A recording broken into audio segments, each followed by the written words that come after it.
Welcome back to Making Out in the Barn. So this week I wanted to do something to help further the organization in the shop. So I looked around to see where I could get the most bang for my buck. Last week I did this.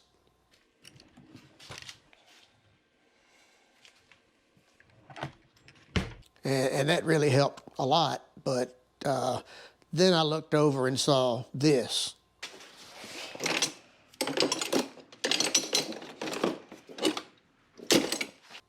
Now this is just a travesty.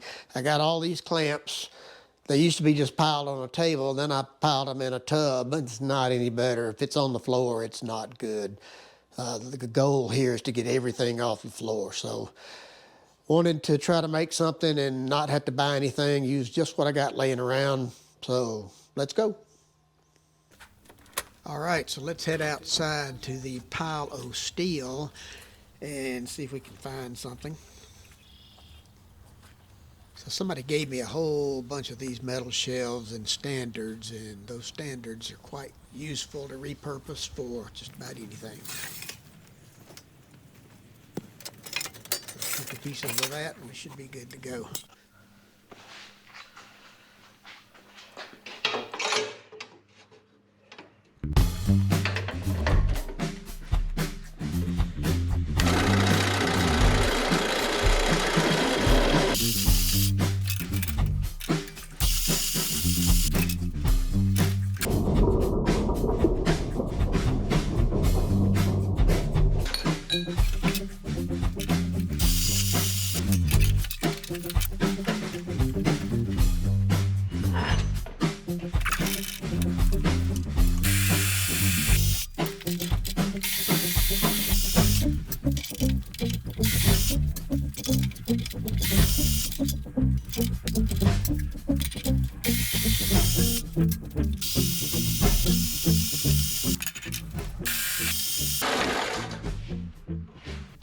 I'll grab a piece of 12 gauge left over.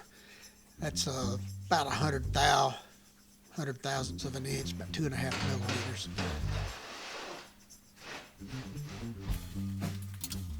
I'll use a fence and my little battery circular saw.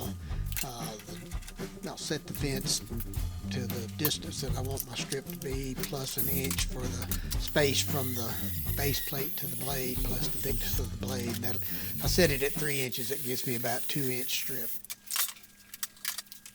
I love this little saw.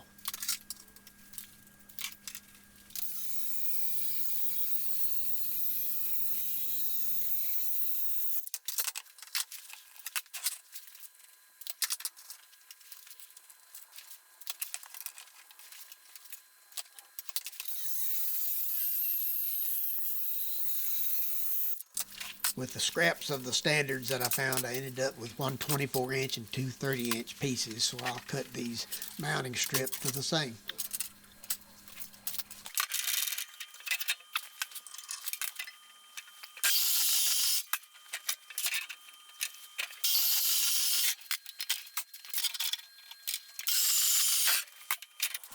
The spacers are 1 inch by 3 inch square tube, about 25 millimeter by 76 millimeter, and I'll clean those up with a flap disc in the grinder.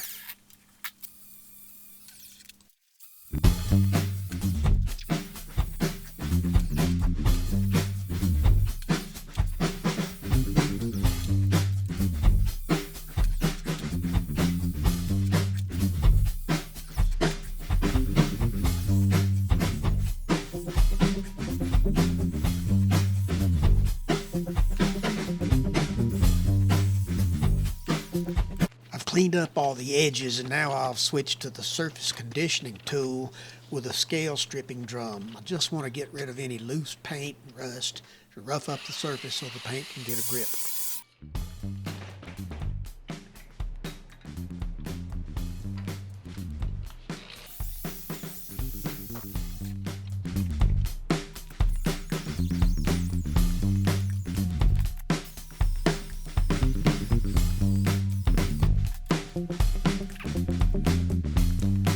I'm using a flap disc to clean it up to bare metal where I'm going to be welding.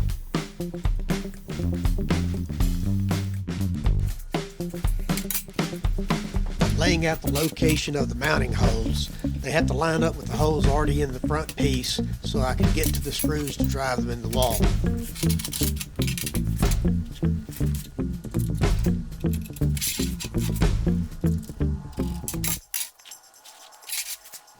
The automatic center punch makes a little dimple to guide the drill bit.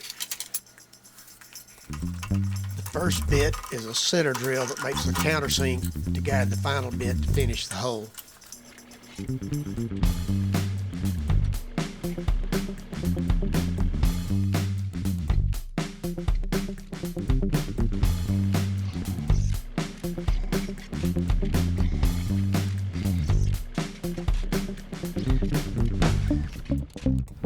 You might notice I decided to move the spacers closer to the ends. I did go back and clean up that area for welding.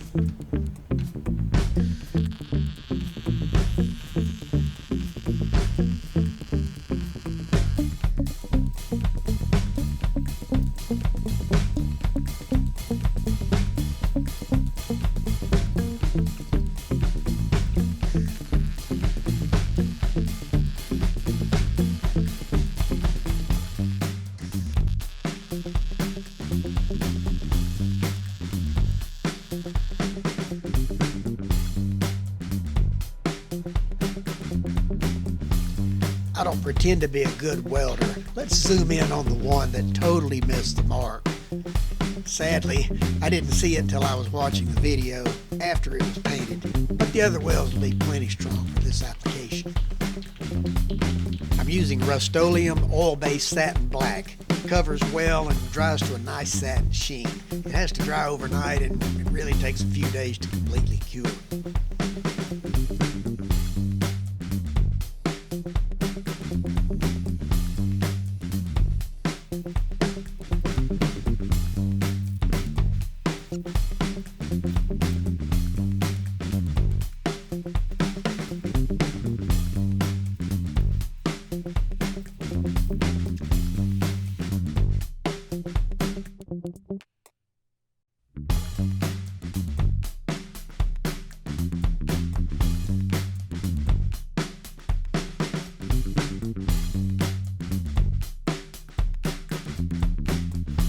I was able to hit a stud on that seam in the wall. 2 more screws on the ends are just into plywood, plenty strong for a few clamps.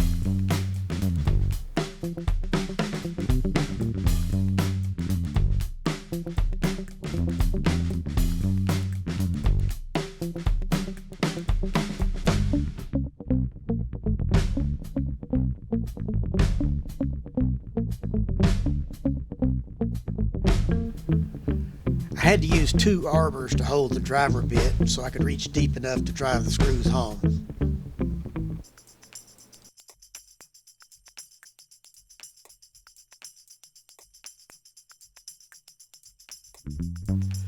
I'm flipping that level and checking both ways because I really don't trust it to be accurate. By checking both ways, I can be pretty confident that it's really level.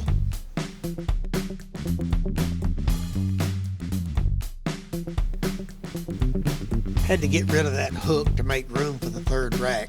I'll find another home for that stuff.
Hard to express just how much of a relief it is to get those clamps off the floor.